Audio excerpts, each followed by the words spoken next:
reaffirming long-standing ties amid upheavals in the Asia-Pacific region during the visit of U.S. Vice President Kamala Harris in the country Monday.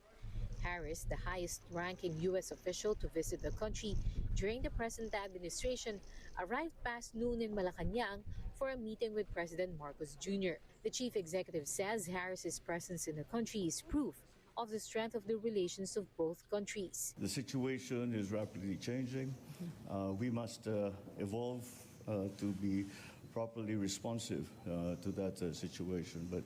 And so that is why it is very important that we continue to progress, that we continue to strengthen, and as we redefine those relationships. So your visit is a very strong symbol that these relationships remain strong, and that these relationships remain important, as indeed they do.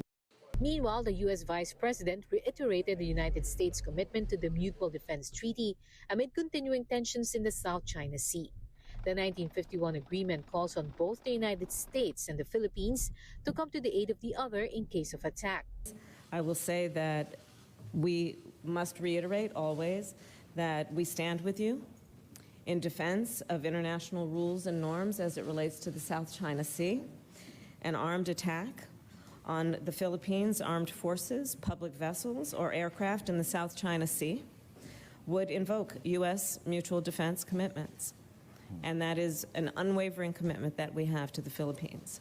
Prior to Harris's visit, the White House announced new initiatives to further strengthen the alliance of the U.S. with the Philippines, particularly on climate change, food security, energy security, and digital economy. The basis of our relationship is multifaceted.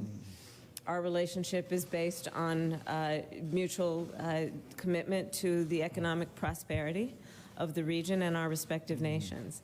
And during the conversation that we have today, we will talk more about what that means in terms of the opportunities that are presented through our mutual concern about the climate crisis and what we might do in terms of investments in renewable energy and thinking about clean power and the industries that will come about because of that commitment.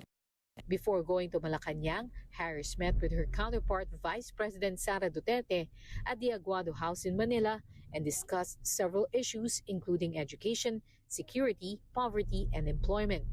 Both officials also had a chance to talk about their common love for food.